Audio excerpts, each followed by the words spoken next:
Em nome dos demais membros da CIPA, também queria agradecer desde já a participação de todos, pela interação também que teve na palestra de ontem.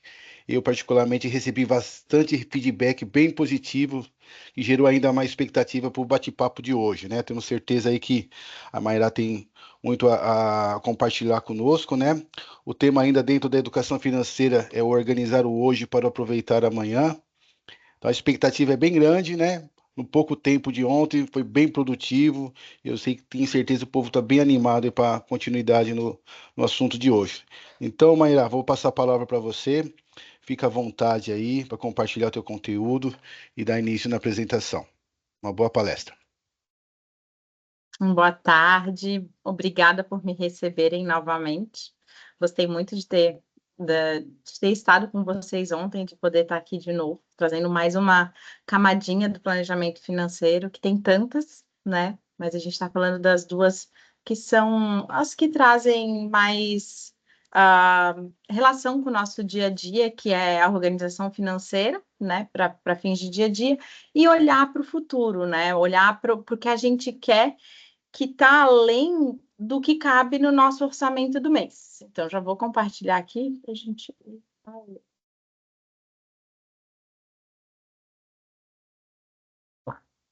Então, a ideia hoje é a gente falar, né? Como que eu tiro planos, projetos do papel? Como que eu faço para me organizar para que isso caiba na minha vida, mesmo quando não cabe no mês ou no meu ano? Como que eu faço para construir algo para além daquilo que eu já tenho?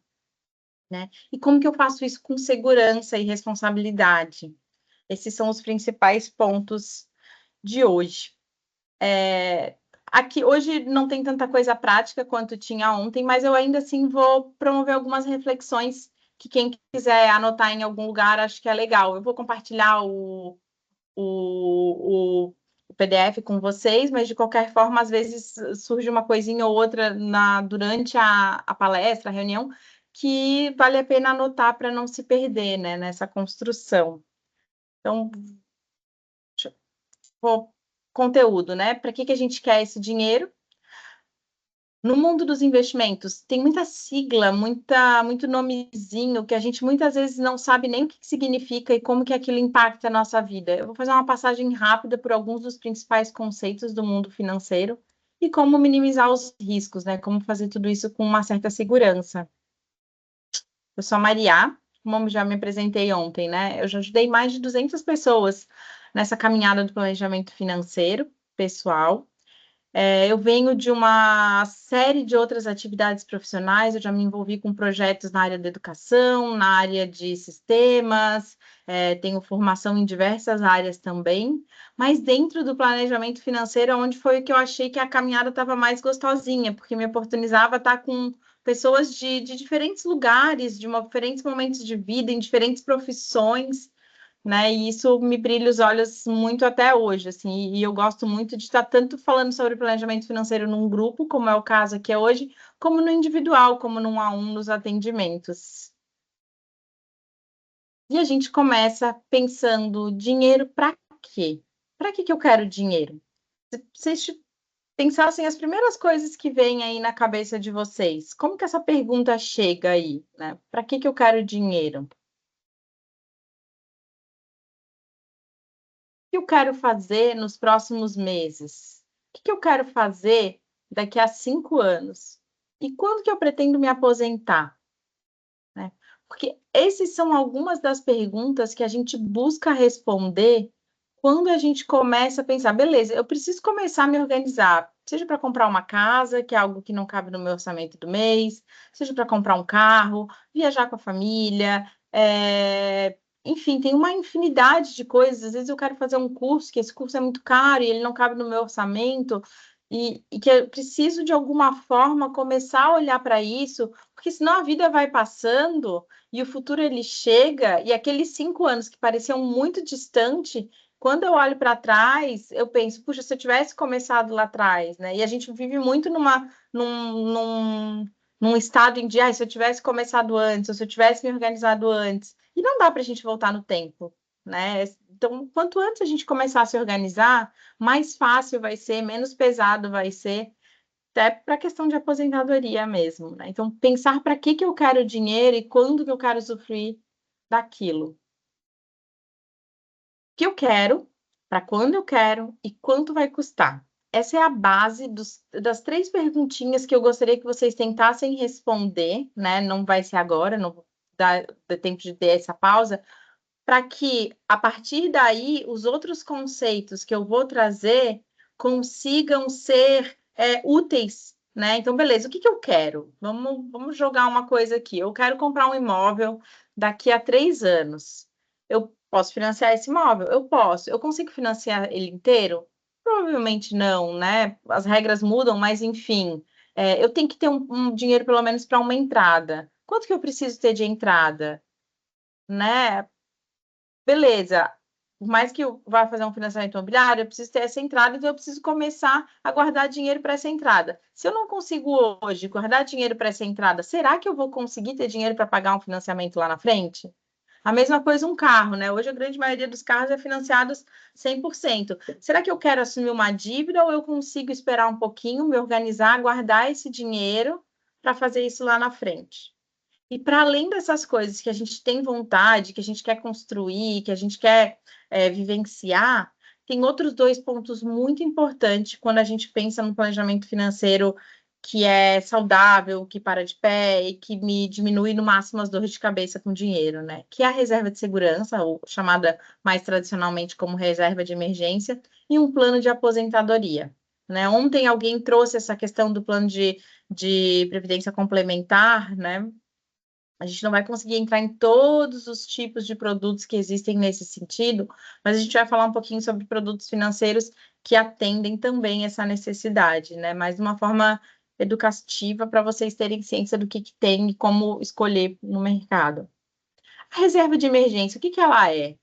A vida ela dá umas atropeladas. Todo mundo já deve ter passado por alguma situação, seja no seu núcleo familiar ou no núcleo familiar de algum amigo, em que alguma coisa aconteceu. A gente vem de um período não muito longe de pandemia, em que muitas pessoas precisaram acionar suas reservas de segurança para uma infinidade de coisas que aconteceram nessa atropelada que a vida deu. Então, ter uma reserva de segurança é o que vai garantir que, beleza, deu uma apertada, eu tenho onde recorrer sem precisar necessariamente recorrer a um banco, a um empréstimo, que vai ser algo muito caro, né?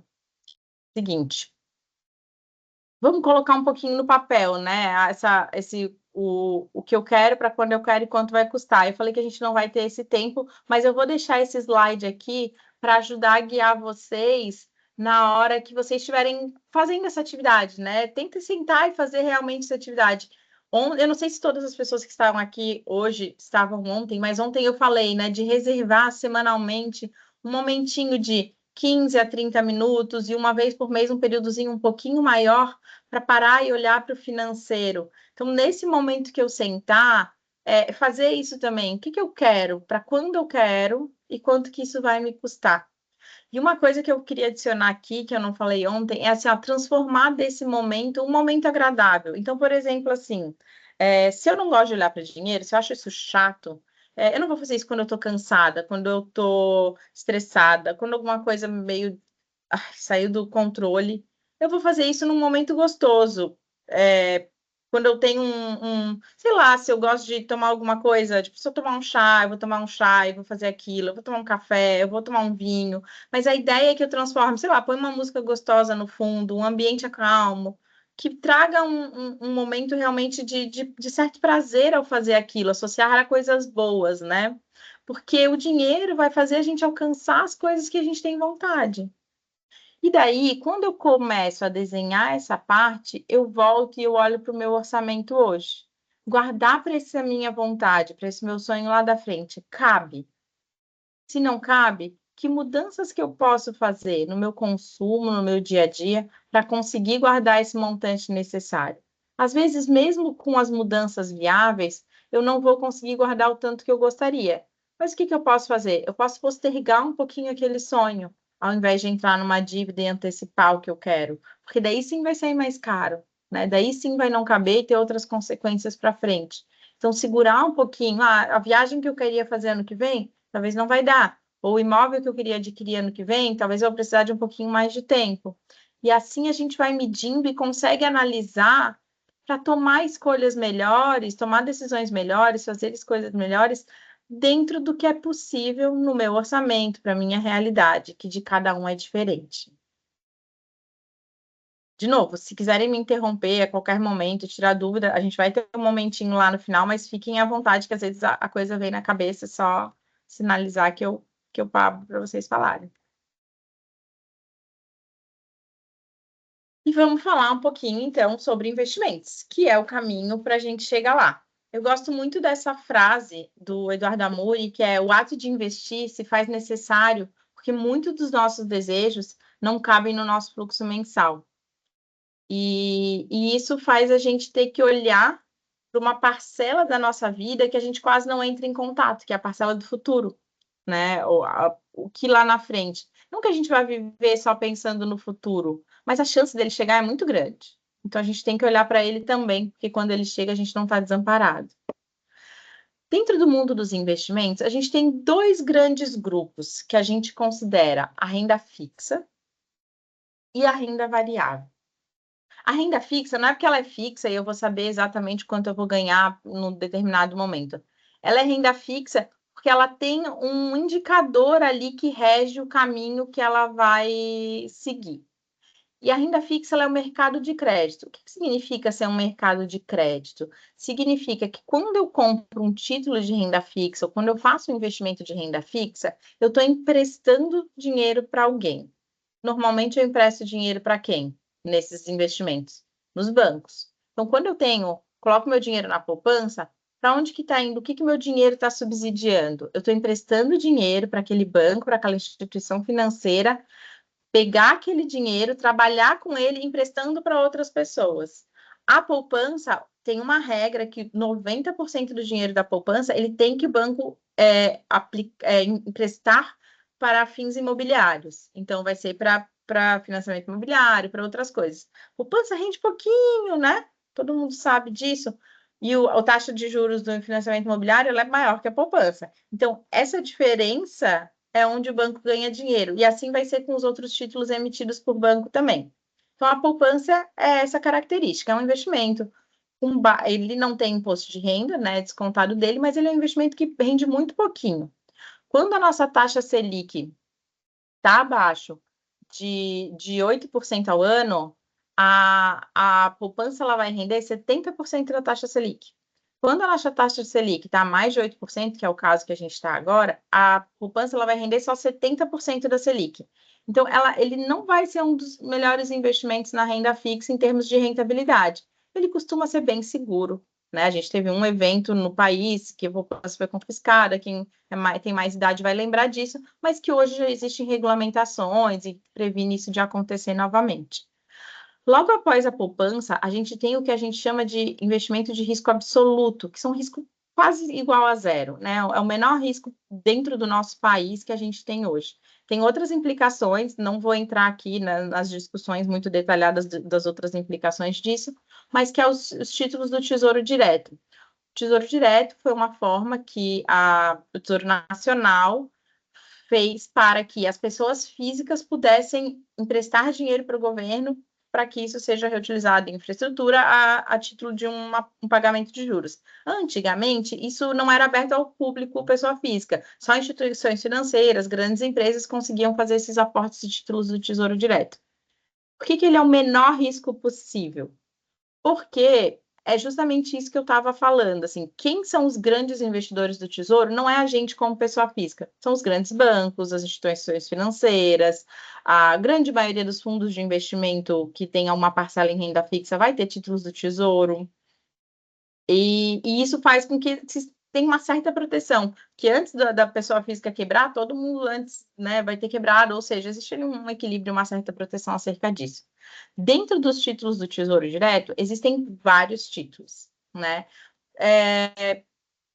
Porém, tem três características principais dentro desses títulos, que é o próprio Tesouro Selic, que é um título de investimento com liquidez de um dia, né? Se eu preciso do meu dinheiro, ele está lá investido, eu posso tirar no dia seguinte. e ele ele segue a taxa Selic, então ele vai render lá Selic mais um percentualzinho pequenininho. Depois, quem quiser, pode entrar no site do Tesouro Nacional e ver todos os títulos que tem lá. E o Tesouro Selic, ele tem essa característica, para quem está formando reserva de segurança, igual a poupança, ele tem essa característica de liquidez muito rápida, ou seja, eu consigo tirar esse dinheiro do investimento e transformar em dinheiro palpável na minha mão, ou para eu fazer o que eu quiser fazer, da noite para o dia. E ele tem uma certa segurança, ele não tem o risco de mercado, né? Ele vai crescendo ali linearmente com a Selic, diferente dos outros dois títulos, das duas outras características de título do Tesouro Direto, que é o IPCA+, e o pré-fixado. O pré-fixado vai ser um investimento que tem lá uma taxa, e ele não tem índice nenhum de associado a ela. É a taxa que eu contratei, é a taxa que eu vou ter lá no final, se eu levar esse investimento até o prazo. Se eu precisar tirar antes, ele tem o que a gente chama de marcação a mercado, e ele pode ter oscilado ao longo desse período. Então, eu tenho que levar até o final para eu ter a rentabilidade contratada. Diferente do Selic, que ele vai estar ali acompanhando a variação da taxa, né? O crescimento da taxa Selic ou o andamento dela. O IPCA+, ele é um investimento, eu não sei se vocês conhecem, depois eu vou explicar um pouquinho sobre o IPCA, que ele é um investimento, desculpa, o Tesouro IPCA+, ele é um investimento que tem uma parte pré-fixada, que é uma taxa fixa contratada no momento da compra do título, mais o IPCA, ou seja, ele vai ganhar da inflação.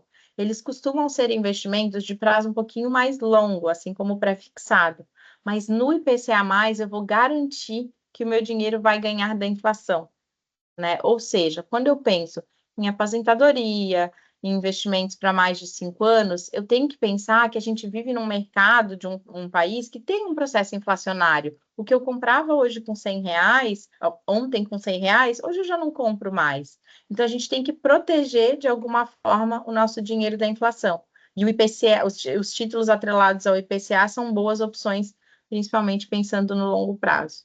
E hoje, dentro do Tesouro, além desses três, ele criou variações. Tem o Tesouro Renda Mais, tem o Tesouro Educa Mais, que é mais voltado para pensando, meu filho vai entrar numa faculdade, eu quero garantir que ele tem uma renda. O Renda Mais é pensando na aposentadoria, a gente volta ali para a questão da previdência complementar. O Tesouro Renda Mais hoje é uma das melhores opções no mercado em termos de locais para aposentadoria, vale dar uma aprofundada e uma estudada nesses títulos para entender a característica deles. Eu, infelizmente, não consigo explicar tudo sobre eles aqui, mas quem quiser saber mais, eu tenho muitos links para passar de aulas e documentos sobre, né? Além desses dois, a gente ainda tem os CDBs, que são investimentos altamente comercializáveis nos bancos. Todos os bancos praticamente têm emissões de CDBs. Eles emitem os títulos CDBs para a gente emprestar dinheiro para eles distribuírem e fazerem o que eles quiserem com esse dinheiro. Basicamente, eles transformam esse dinheiro que eles emprestam da gente a normalmente 100% do CDI, ali a taxa Selic, eles transformam em empréstimo para as outras pessoas que precisam tomar dinheiro emprestado a uma taxa muito mais alta. Enquanto, por exemplo, se eu coloco um investimento que está rendendo 100% do CDI hoje, que vai estar com uma rentabilidade anual de 10,75, claro, bruta, né? Depois tem os descontos de impostos e taxas. Uma vez que eu tenho essa rentabilidade quando eu coloco dinheiro no CDB, quando eu tomo um empréstimo do banco, eu vou estar pegando algo em torno de 3 a 5% ao mês. Ou seja, no ano vai dar entre 30% e 50% de juros, quando não mais do que isso, né? Então, é aí que o banco ganha dinheiro, nessa pegar o dinheiro emprestado a um valor mais baixo e emprestar por um valor mais alto. As LCs são letras de crédito, também são títulos emitidos por banco, com essa mesma característica. Eles podem ser atrelados à Selic, eles podem ser atrelados ao IPCA, eles podem ser pré-fixado, aqui todos eles, tá? Então, quando eu estou olhando, o que eu tenho que estar atenta? Risco, prazo ou liquidez, né? Um e outro, e a rentabilidade. Os LCIs e os LCA são letras do crédito imobiliário e do agronegócio. Então, quando eu pego um título, um investimento em LCI, o dinheiro que eu estou investindo vai fomentar, através dessa instituição financeira, investimentos no setor imobiliário, ou no LCA, investimentos no setor do agronegócio. né? O banco vai poder reemprestar para esses fins. CRI e CRA também são do mercado imobiliário e do agronegócio, só que são por financeiras e não por bancos. Dentro da renda fixa, a gente tem outros investimentos ainda, mas esses são os principais, e além deles tem as debêntures. As debêntures são títulos emitidos por empresas privadas de grande porte que recebem autorização para comercializar essas debêntures. E tem o que a gente chama de debêntures incentivadas. São empresas que, por exemplo, estão fazendo algum serviço de estrutura, ganharam algum processo de licitação, construção de rodovias, normalmente é mais essa área de construção mesmo, que tem de energia, mais estrutural mesmo, que tem as debêntures incentivadas, que não incide imposto em cima, mas tem um alto risco, né? Porque se aquela empresa, no momento do vencimento, não tiver a condição de arcar com aqueles títulos todos que foram abertos, se acontecer alguma coisa, ela não recebeu, ela não gerou a renda que ela precisava para poder pagar o título que eu comprei, eu posso ter ele atrasado, enfim, daí cada debênture vai ter uma regra. Então, por mais que a renda fixa ela pareça muito segura, ela ainda assim tem alguns riscos envolvidos, né? Todos esses aqui de baixo, CDBs, LCs, LCIs, CRIs e CRAs, vão ter risco de mercado, ou seja, se eu precisar tirar antes do prazo, ele pode estar abaixo do valor. E eu também tenho o risco de crédito, que é essa instituição, lá no vencimento, ter dinheiro para me devolver corrigido.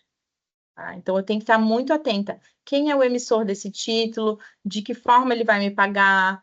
Porque tudo isso vai reger para que eu vou colocar aquele investimento. Então, não adianta eu querer comprar um imóvel daqui a 2 anos e colocar num CDB que tem vencimento de 5, ou colocar num título do Tesouro Direto que tem vencimento de 5. Que pode ser que no momento que eu quero usar esse dinheiro, ele não esteja disponível, ou que ele esteja num momento de marcação a mercado de baixa. Então, eu tenho que estar atenta a isso.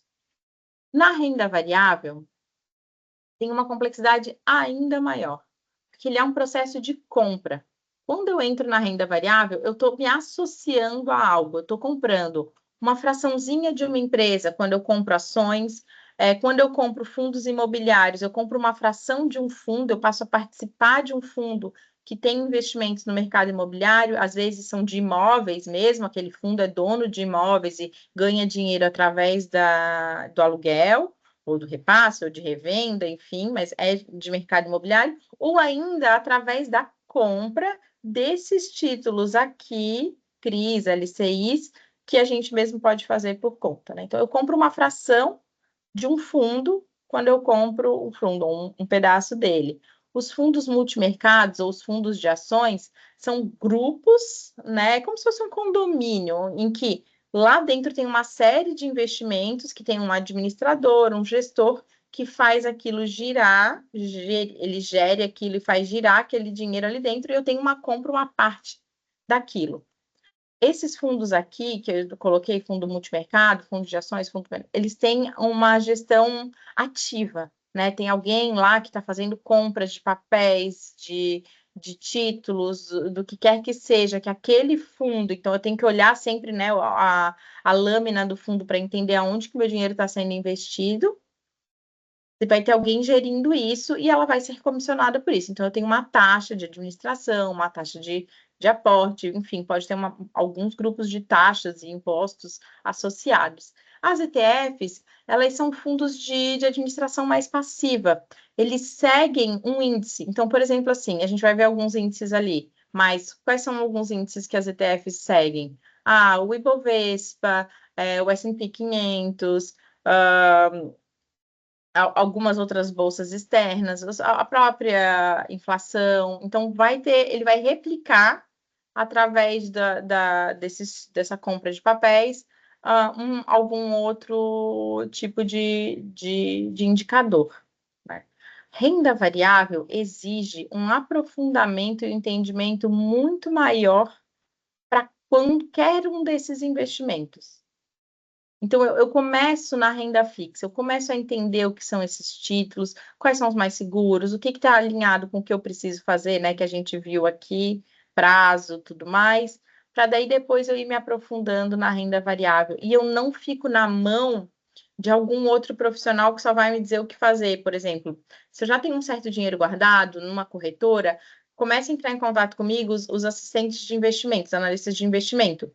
Eu preciso saber se aquilo que aquela pessoa está me oferecendo está alinhada com o que eu quero para minha vida, ou com os riscos que eu estou disposto a tomar. Para isso, eu vou trazer alguns conceitos mais para vocês terem mais preparados para fazer as escolhas de vocês. Então, vamos lá. Conceitos importantes. Taxa Selic. A taxa Selic é a nossa taxa básica de juros. É ela que rege quanto que o dinheiro está valendo. Ela é baseada no risco país. Então, assim, se a gente... E ela é uma taxa meio que prima da inflação. Se eu estou num processo inflacionário de crescimento, normalmente a taxa Selic ela costuma vir de encontro a isso para poder segurar a inflação, né? Ou se a inflação cai muito, também é feito esse movimento para a Selic subir lá junto. Ela é o que diz o valor do nosso dinheiro. Então, quando a taxa Selic cai, os dinheiros tomados emprestado nos bancos, os empréstimos, seja feito por pessoa física ou por empresa, fica mais barato. Ah, mas eu não tenho empréstimo, eu tenho ações, né? Eu tenho ações. A empresa que eu tenho ações, ela toma empréstimo para poder fomentar os serviços, os produtos dela. E ela toma esse empréstimo com base no quê? Na taxa Selic, né? Que é o que os bancos usam para emprestar. Então, ela afeta mesmo que eu não esteja na renda fixa. Hoje, a gente tem uma taxa de Selic alta. Título atrelado ao Tesouro Selic, título de Tesouro direto atrelado ao Selic, está com uma rentabilidade boa, né? De 10 e pouquinho ao mês, 10 e pouquinho ao ano. Se a gente descontar as taxas, dá um pouco menos, mas ainda assim vale a pena a gente olhar para isso, né? O DI, que é muito comum os investimentos de CDB ser 100% de CDI, 90% de CDI, 120% de CDI, ela é uma taxa prima da Selic. Então, se a Selic fecha 10,75, o DI vai fechar 10,65, alguma coisa muito similar. E o que é o DI? O DI é o dinheiro em que os bancos depositam entre eles, é uma taxa que rege o empréstimo interbancário. Ah, como assim, depósito interbancário? O banco empresta dinheiro um para o outro? Sim. Quando é feito um fechamento de caixa do dia do banco, das instituições bancárias, aquilo tem que fechar numericamente. Se não fecha, esse balanço tem que ter um aporte de dinheiro. Então, alguns bancos vão emprestar um para o outro para fazer esse fechamento. Mas, basicamente, o mais importante aqui é entender a nossa taxa básica de juros, que é o valor do empréstimo desse dinheiro. Ou quando eu estou emprestando para o banco, ou quando o banco está me emprestando esse dinheiro. Outro conceito importante é o IPCA, que era aquilo que eu estava falando, que é a nossa inflação. É o principal índice inflacionário. A gente tem outros, né? A gente tem o IGPM, que é o que rege mais a questão dos aluguéis, tem outros índices de outras instituições que são emitidos. Dentro desse índice, o que ele significa? É o valor que o dinheiro encarece, né? Quando a inflação está positiva, o meu dinheiro está ficando mais perdendo valor. Quando a inflação está negativa, de certa forma, raramente acontece, mas quer dizer que os preços estão baixando, né? Minha capacidade de compra está baixando, aumentando. Então, beleza, a inflação fechou acumulada 6% nos últimos 12 meses. O que isso significa? Que existe uma média de produtos e serviços que são feitos uma análise pelo IBGE, que investiga as capitais, quanto que está aumentando cada uma dessas categorias, eles fazem as médias e daí tem esse IPCA. Para quem está investindo, é aquilo que eu falei, IPCA mais alguma coisa quer dizer que vai crescer junto com a inflação, se a inflação acumulada dos 12 meses fechou 6%, vai render 6% mais a taxa pré-fixada. Se a IPCA ficou 4%, vai ser 4% mais a taxa pré-fixada. Deu um boom, nossa inflação subiu, está em quase 10%, vai render os 10% mais a taxa pré-fixada, né? Então, quando a gente pensa em longo prazo, a gente precisa proteger nosso dinheiro do quê? Da inflação. Nosso tempo está correndo, né? Então, voltando aqui só os 3 pilares que eu já falei: risco, os principais tipos de crédito e de mercado, que eu expliquei lá junto dos investimentos, retorno, que é a rentabilidade, liquidez e vencimento. É muito, muito difícil eu ter baixo risco, alto retorno e alta liquidez ou baixo vencimento. Quando existe uma promessa em que desequilibra esses três, é quando eu tenho que ficar atento, tá? Risco baixo no investimento de alto retorno e com liquidez, com capacidade de virar esse dinheiro da noite para o dia, é muito, muito baixa. Então, tem risco por trás. Eu tenho que ficar atenta nessas ofertas. Ah, porque daí tu investe comigo e eu vou dobrar teu dinheiro. Ah, eu tenho um grupo que está investindo, daí é em criptomoeda e por trás disso tu coloca um tanto cada um e na verdade a gente vai ver um grande esquema de pirâmide, né? E que não se sustenta. Então, estar atenta a essas características é o que vai fazer você ir atrás e se questionar se aquele realmente é um investimento que vale a pena fazer dentro do seu perfil. Certo? Foi corridinho de novo, né? Desculpa, passei mais um pouquinho do horário. Vou abrir também para perguntas. Quem quiser depois puxar e seguir essa conversa comigo, eu sigo à disposição. Tem mais um monte de coisa assim que a gente pode falar sobre esses pontos. Perfeito. Não sei se alguém tem alguma pergunta.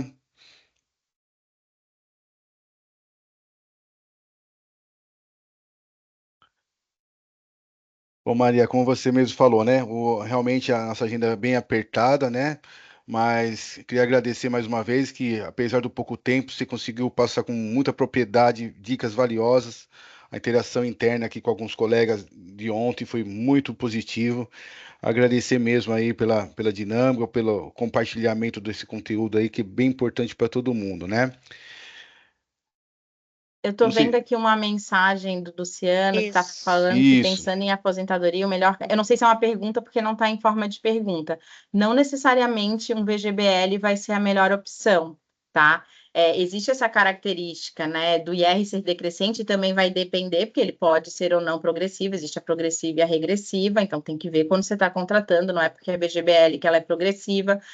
Dependendo do tipo de declaração de imposto de renda que eu faço, se eu faço uma declaração completa, o PGBL ele pode ser melhor, porque ele tem a questão da isenção ali no momento e ele vai depois só tributar no final. Então, eu ganho aí um tempo para ser tributado em cima do imposto de renda.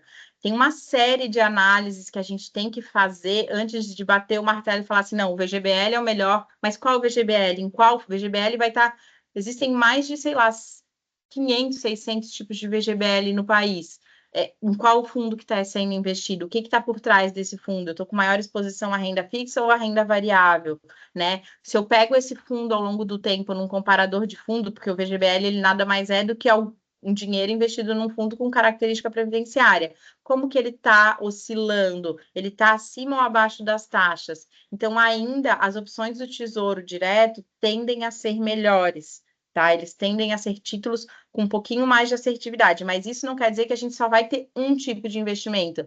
O ideal numa carteira, pensando no futuro, é um equilíbrio entre vários produtos. Então, a gente teria que analisar e compor isso com um pouquinho mais de qualidade, né, nesses investimentos, e não só tudo já bater o martelo, esse é o melhor e com certeza, né? Então, que e nos fundos de previdência não existe come cota, né? Sim, não existe. Para prazos maiores que 10 anos, daí é isso que eu falei, né? Tem que entender muito qual que é o fundo, porque não é porque é um VGBL que o fundo é bom, e não é porque é VGBL que ele vai ser decrescente. Então, tem que estar atento realmente a que produto financeiro está sendo esse VGBL. O E se o VGBL é o melhor para Vinícius, você.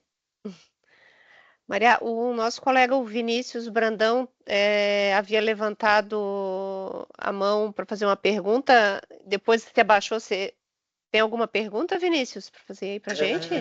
Eu tinha uma pergunta, mas era sobre uma questão específica com relação àquela NRF11,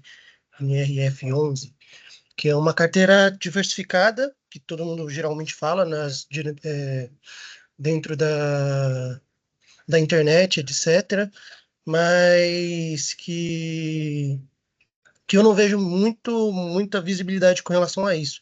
Não sei se você conhece ou se você não conhece. Se conhecesse, é uma boa, já iniciar fazendo esses investimentos com essa carteira ou algo assim do tipo? Eu não conheço, nunca ouvi falar em NRF11. Se quiser, eu até dei um Google aqui, não apareceu nada para mim com esse nome. E, normalmente, quando falam assim de alguma carteira de investimento, eu coloco o nomezinho, ela já vem ali como primeiro, porque eu costumo pesquisar muita coisa do mercado financeiro. Se depois quiseres me passar o nome exato ou a característica dela, porque o que acontece? Eu não sei se essa é uma carteira que vai estar alinhada com o teu perfil de risco, com a tua necessidade de vida. Comprar algo pronto tá comprando algo engessado, né? Que vai estar acontecendo ali. Se for um fundo, aquele fundo vai estar moldado referente às regras. Tu tem que entender a regra daquele fundo, o que ele rege e comparado ao que eu quero comparar, né? Então tem que ver muito isso. E sempre se a tua reserva de segurança já está montada, né? E analisando a característica do que tu precisas. Será que ele não está falando do MXRF11, que aí é o Maxi Renda, que o É pessoal o fala fundo bastante. imobiliário, né? Isso mesmo. É essa mesmo, desculpa. Desculpa, pode repetir? NXRF11. MXRF11. Ah, tá. É um investimento de FII, é a mesma coisa que eu estava explicando ali dos fundos de investimentos nos fundos imobiliários, né? Ele tem a mesma característica. Tu tem que analisar o que está composto. Sim, gente, fundo existe milhares, não tem como a gente conhecer todos, tá? Então, cada fundo, o que eu tenho que fazer? Eu tenho que abrir aquela lâmina, ver onde que meu dinheiro está colocado, quais são os riscos envolvidos. E, de novo, eu tenho reserva de segurança para estar colocando meu dinheiro em renda variável? Ele existe uma grande promessa, né? E se essa promessa não se consolida? Se alguma coisa acontece, desestrutura o mercado, o que garante que eu não vou precisar daquele dinheiro antes do prazo que ele vai ter se recuperado? Né? O que eu quero? É formação de uma segunda renda? Qual que é o meu objetivo com esse investimento? Acho que esse é o principal ponto para se começar a analisar se algo é bom ou é ruim. Nada vai ser sempre a resposta, esse investimento é bom, esse investimento é ruim, depende. Por que eu quero esse dinheiro? Para quanto eu quero esse dinheiro? Qual que é o meu objetivo e meu apetite ao risco? Temos mais uma pergunta aqui, ó. Eu não costumo recomendar instituições, tá? Por quê? Porque toda instituição ela pode ser boa ou ruim em determinado momento. Então, eu não gosto de recomendar, porque senão fica a minha responsabilidade sobre aquilo que eu estou recomendando. Tá? E num evento como esse, a gente não consegue aprofundar no detalhamento da necessidade de cada um. Daí, o que eu te indico? Procurar um consultor de valores mobiliários, que é um profissional que ele é certificado para poder fazer esse tipo de encaminhamento. Tá? Daí, sim, essa pessoa, somente um profissional que é um consultor de valores mobiliários, é que pode fazer esse tipo de direcionamento e indicação.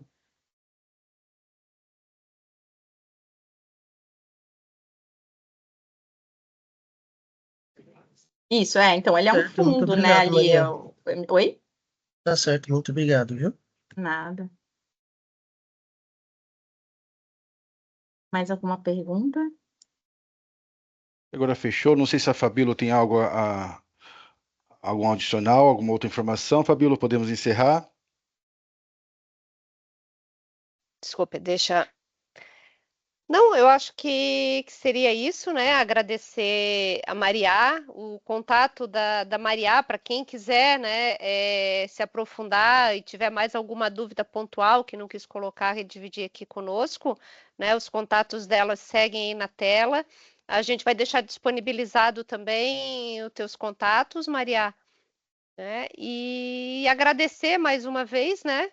Pela tua palestra, foi muito rica, né? Muito esclarecedora em muitos pontos aqui para todos nós. Tá ok? Eu que agradeço. Muito obrigada. Muito bom estar aqui com vocês.